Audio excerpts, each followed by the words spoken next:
ತುಂಬ ಆಲೋಚನೆ ಮಾಡಿಕೊಡುವಂಥ ಉತ್ತರ ಆಗಿರ್ತದೆ ಆವತ್ತಿನ ಕಾಲದಲ್ಲಿ. ನಾವು ಅದನ್ನು ಇಲ್ಲ ಅಂತ ಹೇಳುವ ವಿಷಯ ಅಲ್ಲ ನಮ್ಮದು ವಿಷಯ ಅಂತ ಗೊತ್ತುಂಟು. ಆ ಒಂದು ಸಾನ್ನಿಧ್ಯದ ವ್ಯವಸ್ಥೆ ಒಂದು ಮನೆಯಲ್ಲಿ ಒಂದು ಅದ್ಭುತವಾದ ವ್ಯವಸ್ಥೆಯಲ್ಲಿ ಉಪಾಸನೆ ಮಾಡಿಕೊಂಡಿದ್ದಂತಹ ಒಂದು ಚರಿತ್ರೆ ಉಂಟದಕ್ಕೆ.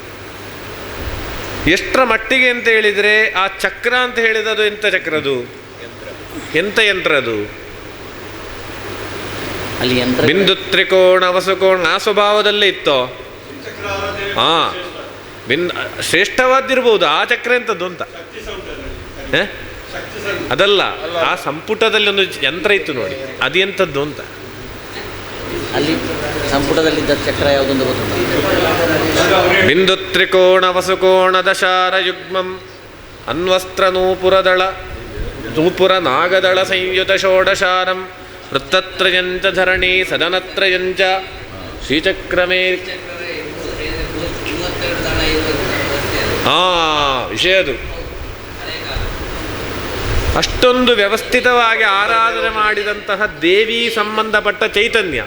ಅದು ಶ್ರೀಚಕ್ರ ಅಂತ ಹೇಳೋದಕ್ಕೆ ಬೇರೆ ಎಂಥ ಯೋಗ ಬೇಡ. ಅದು ದೇವಿ ಮಹಾತ್ಮೆ ಪುಸ್ತಕ ಇದ್ದ ಕಾರಣ ಯಂತ್ರ ಸದೃಶವಾಗಿ ಅದು ಶ್ರೀಚಕ್ರ ಆಗೋದಕ್ಕೆ ಸಾಧ್ಯತೆ ಹೆಚ್ಚು. ಆ ಒಂದು ಶ್ರೀಚಕ್ರದ ಸೀಲೋ ಅಥವಾ ಅದನ್ನು ರಚನೆಯೋ ಅದು ಎಂಥದೇ ಇರಲಿ, ಅಂತೊಂದು ದೇವಿ ಸಂಬಂಧಪಟ್ಟ ಆವತ್ತಿನ ಹಳೆಯ ಕಾಲದ್ದಾರ ಶೀಲಾಗ ಯಂತ್ರವನ್ನು ಗೀಟಾಕಿ ಬರೆಯುವುದು ಅದೇ ನೋಡಿ. ಬೆಳ್ಳಿ ತಗಡ ಸೀಲಲ್ಲಪ್ಪ, ಬೆಳ್ಳಿ ತಗಡ. ಆ ಕಾಲಲ್ಲಿ ಸೀಲಿರಾಳಿ ಬರ್ತದ ಲೈನ್ ಆಗಿ ಬರ್ತಾ ಇದೆ ನೋಡಿ. ಹಾಗಿರುವಾಗ ದೇವಿ ಸಂಬಂಧಪಟ್ಟ ಪಂಚಾಯತನ ವ್ಯವಸ್ಥೆ, ಪಂಚಾಯತನಲ್ಲಿರೋ ಸಾನ್ನಿಧ್ಯಗಳು 1-2 ಆಗಿರುವುದಿಲ್ಲ. ಹಾಗಿರುವಾಗ ದೇವಿಗೆ ಮಾತ್ರ ರೂಪಕಲ್ಪನೆ ಮಾಡಿದರೆ ಅದರ ಜೊತೆಯಲ್ಲಿರುವಂಥ ಸಾನ್ನಿಧ್ಯಗಳಿಗೆ ಎಂಥ ಅವಸ್ಥೆ ಅಂತ ಸೂಕ್ಷ್ಮ ಹೇಳುವುದು ನಾನು. ಹಾಂ,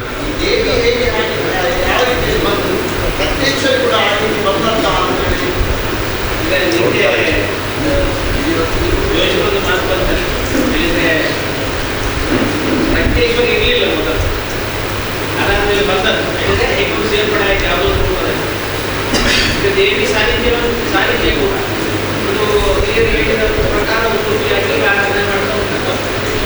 ಅದೇ ರೀತಿ ರಕ್ತೇಶ್ವರಿ ಕೂಡ ಅಂತ ಅಲ್ಲ, ರಕ್ತೇಶ್ವರಿ ಪ್ರಕರಣ ಚರ ವ್ಯವಸ್ಥೆ ಅದರಲ್ಲಿ ಒಂದು ಹಂತದಲ್ಲಿ ಅದು ಹೀಗೆ ಬಂದದ್ದು ಅಂತೇಳಿ ಸ್ಪರ್ಶ ಮಾಡಿ ಇಟ್ಟಿದೆ, ತೀರ್ಮಾನ ಹೇಳಲಿಲ್ಲ.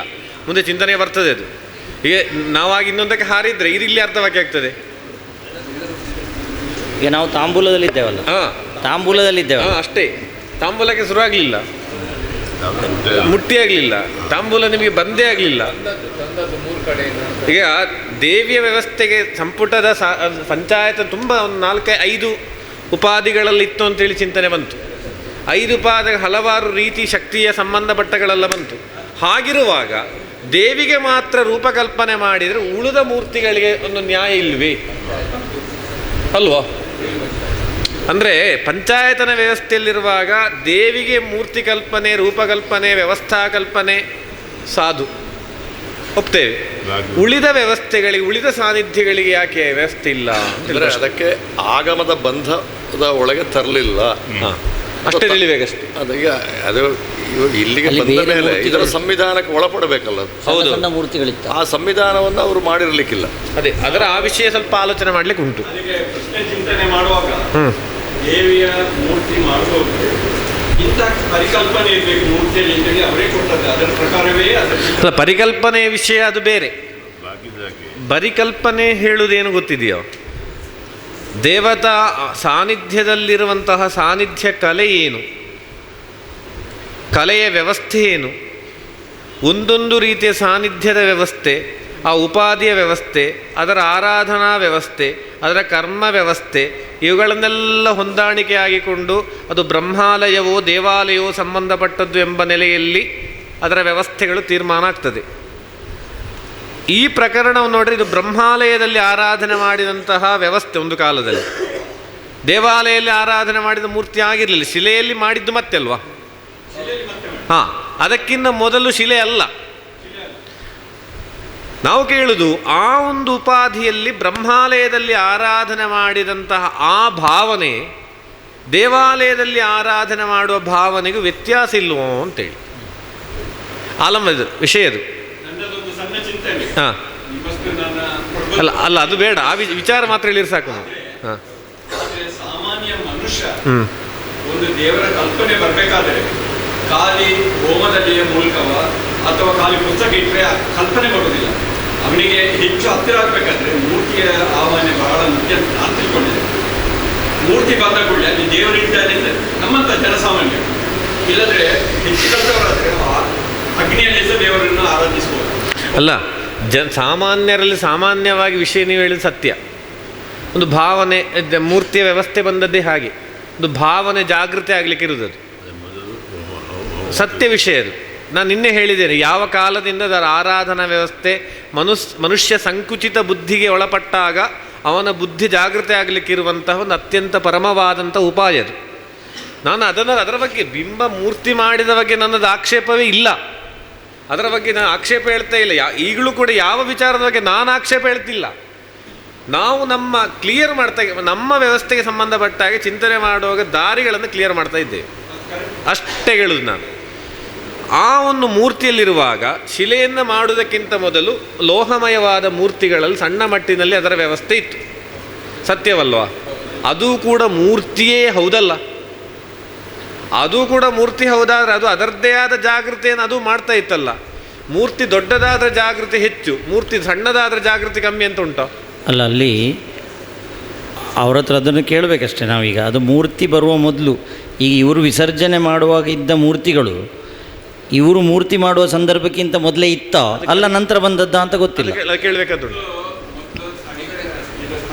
ತಾಳೆಗರಿಯಲ್ಲಿ ಇದ್ದದ್ದು ಮತ್ತೆ ಪುಸ್ತಕದಲ್ಲಿ ಆ ನಂತರ ಒಬ್ಬರು ಅರ್ಚಕರು ಒಂದು ದೇವಿಯ ಮೂರ್ತಿಯನ್ನು ತಂದು ಅವರ ಇಟ್ಟರು, ಅದರಲ್ಲಿ ಅವರು ಇಟ್ಟದು ದೇವಸ್ಥಾನ ಪ್ರತಿಷ್ಠೆ ಮಾಡಿದಲ್ಲ ಅದು. ವಿಚಾರ ಸ್ಪಷ್ಟ ಮಾಡಿದ್ದು, ಅದನ್ನು ನಾನು ಕೇಳಿದ್ದೀನಿ. ಅದನ್ನೇ ಹೇಳಿದ್ದು ನಾನು. ಅಂದರೆ ಅದು ಮತ್ತೆ ಬಂದದ್ದಾಗಿರ್ಬೋದು, ಅದನ್ನು ಕೇಳಿದ್ದು ವಿಷಯ. ಅವರು ತಂದಿಟ್ಟದ್ದು ಅಷ್ಟೇ, ಅದು ಒಂದೇ ಇತ್ತ, ಬೇರೆಗಳು ಅಲ್ಲ ಒಂದೇ ಇತ್ತು. ಅಲ್ಲ, ಅವರು ಮೂರ್ತಿ ಮಾಡಿಸಿ ತಂದದ್ದು ಅಥವಾ ಅಂಗಡಿಲಿ ಸಿಕ್ಕಿ ತಂದದ್ದು? ಅಲ್ಲ, ಅರ್ಚಕರೇ ಹೇಳಿ ನೀವು. ಜಗನ್ನಿವಾಸರೇ ಒಟ್ಟು 5 ಉಪಾಧಿ ಇತ್ತಂತೆ. 1 ಯಂತ್ರ, 1 ತಾಳೆಗರಿ, 3 ಮೂರ್ತಿ. 3 ಮೂರ್ತಿ, ಸಾಲಿಗ್ರಾಮ ಒಂದು. ಅಲ್ಲಿ ಸ್ವಲ್ಪ ಕನ್ಫ್ಯೂಷನ್ ಎಲ್ಲಿ ಬಂತು ಅಂತೇಳಿದರೆ ಅವರಿಗೆ ಅದನ್ನು ಗೊತ್ತಾಗಿರಲಿಲ್ಲ. ಈಗ ವಿಸರ್ಜನೆ ಮಾಡುವ ಸಂದರ್ಭದಲ್ಲಿ ಈ ಬ್ರಹ್ಮಕಲಶ ಕಳೆದ ವರ್ಷ ಜೀರ್ಣೋದ್ಧಾರ ಆದ ಸಂದರ್ಭದಲ್ಲಿ ವಿಸರ್ಜನೆ ಮಾಡುವಾಗ 1 ಯಂತ್ರ, 3 ಮೂರ್ತಿ ಮತ್ತು 1 ದೊಡ್ಡ ಮೂರ್ತಿ, ಈ ರೀತಿ ಅಲ್ವಾ? ತಾಳೆಗರಿ ಮತ್ತೊಂದು ತಾಳೆಗರಿ ಯಂತ್ರ ಮತ್ತು 3 ಮೂರ್ತಿ ಇತ್ತು. ಅದು ಆ ತಾಳೆಗರಿ ಎಲ್ಲದ ಯಂತ್ರ ಮತ್ತು 4 ಮೂರ್ತಿಗಳು ಯಾವಾಗ ಬಂದದ್ದು? 1 ಮೂರ್ತಿ ನೀವು ಹೇಳಿದಿರಿ, ಮತ್ತೆ 3 ಯಾವಾಗ ಬಂದದ್ದು? ತಾಳೆಗರಿ ಮೊದಲೇ ಇತ್ತು ನಮ್ಮ ಪೂರ್ವಿಕರ ಸಮಯದಲ್ಲಿ. ತಾಳೆಗರಿ ಇತ್ತು, ಸಪ್ತಸತಿ ಪುಸ್ತಕ ಪಾರಾಯಣ ಆಗ್ತಿತ್ತಲ್ಲ. ಹೌದು. ಸೊ ಹಾಗಾದರೆ 2 ಮೂರ್ತಿಗಳು ಮತ್ತೆ ಬಂದದ್ದು ನೋಡುವ. ಇನ್ನೊಂದು ತಾಂಬೂಲ, ಹಾಗೆ 2 ಕಡೆಯಿಂದ ತಾಂಬೂಲ ವ್ಯವಸ್ಥೆ ಮಾಡಿ ಸಂಗ್ರಹ ಮಾಡಿ ಆಯಿತು. ಟ್ರಸ್ಟಿಯ ವ್ಯವಸ್ಥೆಯೊಳಗೆ ಹಿಂದೆ ಇದಕ್ಕಿಂತಲ್ಲ ಮೊದಲೆಲ್ಲ ರಾಜ ವ್ಯವಸ್ಥೆ ಚಿಂತನೆಗಳೆಲ್ಲ ಹೋಗಿ ಆಯ್ತಲ್ಲ. ತಾಂಬೂಲ, ಅಡಿಕೆಯು ಕೂಡ ಅದೇ ರೀತಿ ಟ್ರಸ್ಟಿಗಳ ಮನೆಯಿಂದಲೇ ಬಂದದ್ದು. ಅಡಿಕೆ ಹೌದು. ತಾಂಬೂಲ ಮತ್ತು ಅಡಿಕೆ ಪ್ರಧಾನ, ಉಳಿದದನ್ನು ನೀವು ಯಥಾಯೋಗ್ಯವಾಗಿ ಸಂಗ್ರಹ ಮಾಡಿಕೊಂಡಿರಿ ಅಲ್ವೇ ಎಲ್ಲರೂ. ಆದರೂ ಕೂಡ ಈ ದೂತಪತಿಯಾದ ಶುಕ್ರ ಲಗ್ನಲ್ಲಿ ಎಲ್ಲರೂ ಕೂಡ ದೇವಾಲಯದಲ್ಲಿ ಸೇರಿದರು. ಹೌದು, ದೇವಾಲಯದಲ್ಲಿ ಸೇರಿದ್ದಾರೆ. ದೇವಾಲಯದಲ್ಲಿ ಸೇರಿದ ನಂತರ ದೈವಜ್ಞರ ಒಂದು ವ್ಯವಸ್ಥೆಗೆ ಸಂಬಂಧಪಟ್ಟಾಗ ಅಲ್ಲಿಂದ ಹೊರಡುವಂಥದ್ದು. ಹಾಗಿರುವಾಗ ಆ ವ್ಯವಸ್ಥೆಗಳಲ್ಲಿ ಮೊದಲನೇ ದೂತ ಅಂತ ಹೇಳಿದರೆ ದೂತದಿಂದಲೇ ಮತ್ತೆ ಈಗಲೇ ಮತ್ತೆ ತಾಮ್ರ ಕೊಟ್ಟಪ್ಪಗಳು ಇಲ್ಲಿ ಮುಟ್ಟುವಲ್ಲ. ಈಗ ದೂತರ ಸ್ವಭಾವ ಅಂತ ಹೇಳುವಾಗ ಎಲ್ಲರೂ ದೇವರಲ್ಲಿ ಪ್ರಾರ್ಥನೆ ಮಾಡಿ ತಾಂಬೂಲವನ್ನು ಹಿಡ್ಕೊಂಡು ಆ ಸಂಗ್ರಹಿಸಿದ ತಾಂಬೂಲದಲ್ಲಿ ಒಂದಷ್ಟು ತೆಕ್ಕೊಂಡು ದೈವಜ್ಞರ ಗೃಹ ಪ್ರತಿ ಗಮನ. ಅದರಲ್ಲಿ ತಾಂಬೂಲ ಕೊಡುವಾಗ ನಮಗೆ ಬರೆದಿಟ್ಟಿದ್ದೇವೆ, ಯಾರು ಎಂಥದ್ದು ಯಾವ ಡ್ರೆಸ್, ಯಾವ ನಾಮ, ಎಂಥ ಕಥೆ ಎಲ್ಲ ಬರೆದಿಟ್ಟಿದ್ದೇವೆ, ಪ್ರಾಯ ಸಹಿತವಾಗಿ ಬೇಕಾಗ್ತದೆ ಅದು. ಮೊದಲನೇ ದೂತ ಯಾರು? ದೂತದಿಂದ ಇಲ್ಲೇ ಮಾಡಿದ್ದು ಕೇಶವ ಪ್ರಸಾದ್ ಮುಳಿಯಾಲ್ ಅವರು. ಬಿಳಿ ಬಟ್ಟೆ ಮುಳಿಯ ಅಲ್ಲ, ಮುಳಿಯ ಬಿಳಿ ಬಟ್ಟೆ ಗಂಧನಾಮ. ಓ, ಬಿಳಿ ಬಟ್ಟೆ ಗಂಧನಾಮ ಮಾತ್ರವೇ? ಹೌದು, ಗಂಧನಾಮ ಮಾತ್ರ ಇದ್ದದಲ್ಲ, ಭಸ್ಮ ಇರಲಿಲ್ಲ ಅಲ್ಲ? ಭಸ್ಮ ಇರಲಿಲ್ಲ. ಓ, ಸ್ನಾತಃ ಕ್ಷಾಲಿತ ನಿರ್ಮಲಾಂಬರಧರು ಅದರ ಚಿಂತನೆ ಮಾಡಿದ್ದಲ್ಲ ಈಗ ಆ ವಿಷಯ ನೋಡಿ.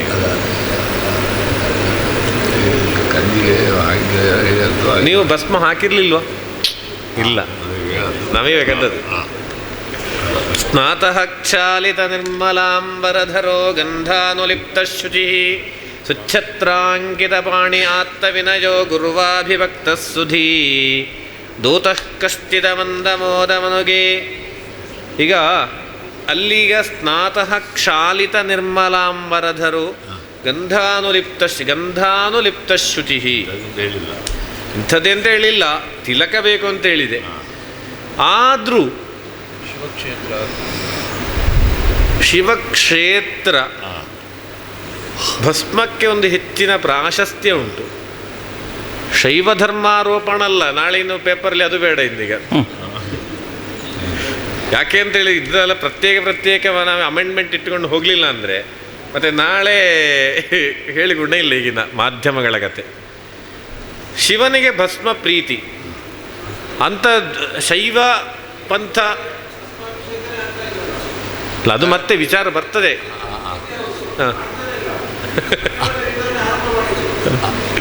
ವಿಷಯ ಹೌದು, ನೋಡುವ ನಾವು ಅಲ್ಲ, ನಮಗೆ ಹೇಳಲಿಕ್ಕೆ ಅವಕಾಶ ಕೊಡಿ ಅಂತ ನಾವು ಪ್ರಾರಂಭ ಮಾಡ್ತಾ ಇದ್ದೇವೆ ಅಷ್ಟೇ ಅಂತ. ಅಲ್ಲ, ನಾನು ಈಗ ಮಾಡ್ತಾ ಇದ್ದೇನೆ. ಶಶಿಯಣ್ಣ, ಈಗ ಅವರು ಅದನ್ನು ಅಲ್ಲಿಗೆ ಬರ್ತಾ ಇದ್ದಾರೆ. ಈಗ ಅವರು ಏನು ಹೇಳ್ತಾ ಇದ್ದಾರೆ ಅದನ್ನು ಕೇಳುವ. ಮತ್ತೆ ಪ್ರಶ್ನೆಗೆ ಅಂತ ಹೇಳಿಕೊಂಡು ಅವರು ಹೇಳ್ತಾರೆ, ಯಾವ ಪ್ರಶ್ನೆಗಳು ಅಂತ ಹೇಳುವುದನ್ನು ನಮಗೆ ಅವರು ಅವಕಾಶ ಕೊಡ್ತಾರೆ. ಅವಕಾಶ ಕೊಡುವಾಗ ನಮ್ಮ ಪ್ರಶ್ನೆಗಳನ್ನು ಪ್ರಸ್ತುತಿ ಮಾಡುವ. ದಯವಿಟ್ಟು ನಾವು ಮಾತಾಡಿ ಅದೆಲ್ಲ ನೀವು ಮಾತಾಡಿ.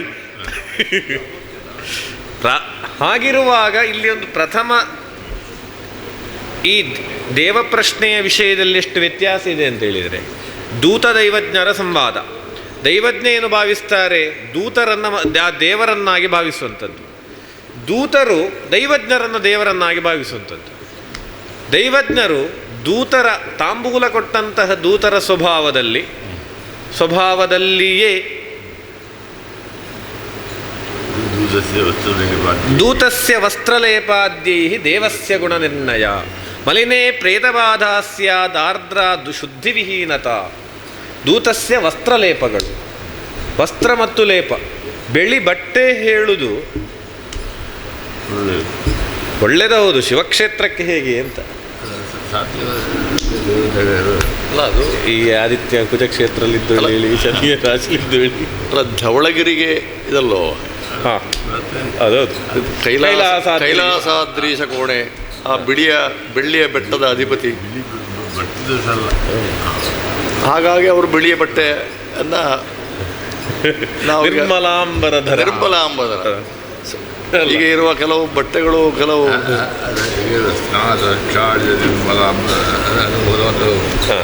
ಅದು ಸ್ನಾತ ಆಗಿ ಕ್ಷಾಳಿತ ಅಂದರೆ ತೊಳೆದ ಬಟ್ಟೆ, ಹೊಸ ಬಟ್ಟೆ. ಸ್ನಾತಃ ಕ್ಷಾಲಿತ ನಿರ್ಮಲಾಂಬರಧರೋ ಗಂಧಾನುಲಿಪ್ತ ಶ್ರುತಿಃ ಸುಚ್ಛತ್ರಾಂಕಿತ ಪಾಣಿ ಆತ್ತವಿನಯೋ ಗುರುವಾಭಿಭಕ್ತ ಸುಧೀ ದೂತಃ ಕಶ್ಚಿದ ಮಂದಮೋದಮನುಗೆ ಹೀನ ಸಾಕೇ ಶುಭೇ ಕಾಲೇ ಸ್ವಾಲಯತಃ ಪ್ರಜಾತಿ ನಿತರಂ ಜ್ಯೋತಿರ್ವಿದಃ ಸಾದರಂ. ಸುಚ್ಛತ್ರಾಂಕಿತ, ಒಳ್ಳೆಯ ಛತ್ರ. ಸ್ನಾತಃ, ಸ್ನಾನ ಮಾಡಿ. ಸ್ನಾನ, ಅದು ಯಾವ ಸ್ನಾನ ಅಂತ ಹೇಳಿಲ್ಲಾಗಬೇಕಲ್ಲ. ಸಪ್ತವಿಧಂ ಸ್ಮೃತಂ ವಾರುಣಂ ದಿವ್ಯಮಾಗ್ನೇಯಂ ವಾಯವ್ಯಂ ಪಾರ್ಥಿವಂ ತಥಾ ಮಂತ್ರಂ ಮಾನಸಮಿತ್ಯೇತತ್ ಸ್ನಾನಂ ಸಪ್ತವಿಧಂ ಸ್ಮೃತಂ ವಾರುಣಂ ದಿವ್ಯಮಾಗ್ನೇಯಂ. ನೀರಿನಲ್ಲಿ ಸ್ನಾನ ಮಾಡಿದರೆ ಆಗಲಿಲ್ಲ, ಬಂಧ ಆ ಸಮಯದಲ್ಲಿಯೇ ಭಸ್ಮಲೇಪನವೇ ಮಾಡಬೇಕು ಹೇಳ್ತದೆ, ಇಲ್ಲದ್ರೆ ಶುದ್ಧಿ ಆಗುವುದಿಲ್ಲ. ಆವಾಗ ಗೋಪಿಧಾರಣೆ ಹೇಳುವುದಿಲ್ಲ. ಆಗ್ನೇಯ ಸ್ನಾನ ಆಗಬೇಕಿದ್ರೆ ಭಸ್ಮಲೇಪನವೇ ಆಗಬೇಕು ಅಂತ. ಸ್ನಾನಂ ದಶವಿಧಂ ಪ್ರೋಕ್ತಂ ಅಂತೇಳಿ ಭಸ್ಮ ಗೋಮಯ ಮೃದ್ವಾರಿ ಪಂಚಗವ್ಯ ಕುಶೋದಕೈ ಸ್ನಾನಂ ದಶವಿಧಂ ಪ್ರೋಕ್ತಂ ಅಂತೇಳಿ. ಅಂದರೆ ಭಸ್ಮ ಲೇಪನವನ್ನು ಹೇಳೋದು, ಅಂದರೆ ನಾಮ ಅಲ್ಲ, ಭಸ್ಮಲೇಪನ, ತಿಲಕ ಅಲ್ಲ, ಭಸ್ಮಲೇಪನ. ಆ ವ್ಯವಸ್ಥೆಯಲ್ಲಿ ಭಸ್ಮಕ್ಕೆ ಒಂದು ಪ್ರಾಶಸ್ತ್ಯ ಸ್ನಾನ. ಆ ವ್ಯವಸ್ಥೆಯಲ್ಲಿ ಮೃತ್ತಿನ ಸ್ಥಾನದಲ್ಲಿ ಗೋಪಿ ಬರ್ತದೆ, ಹೌದು, ಮಣ್ಣಿನ ಸ್ಥಾನದಲ್ಲಿ ಗೋಪಿ ಬರ್ತದೆ ಅಂತ ಹೇಳಿದ್ರೆ ಅದು ಬೇಕು ಇದು ಬೇಕು, ಅದೇ ಎರಡು ಬೇಕೆ. ಪಾರ್ಥಿವ ಸ್ನಾನದಲ್ಲಿ ಗೋಪಿ ಬರುದು, ಪಾರ್ಥಿವ ಋತು. ಅಗ್ನಿ ಸ್ನಾನದಲ್ಲಿ ಭಸ್ಮ ಬರುದು. ಇದು ಎರಡು ಸ್ನಾನ ಇಲ್ಲದ್ರೆ ಶುದ್ಧಿ ಆಗುದಿಲ್ಲ ಅಂತೇಳಿ ನೀವು ಗೋಪಿ ಮಾತ್ರ ಅಂತೇಳಿ ಭಸ್ಮ ಮಾತ್ರ ಅಂತೇಳಿ ಶುದ್ಧಿ ಆಗುದಿಲ್ಲ ಸ್ವಾಮಿ, ಆಗುದಿಲ್ಲ ಸ್ವಾಮಿ. ಎಲ್ಲಿಗೆ ಆಗ್ತದೆ?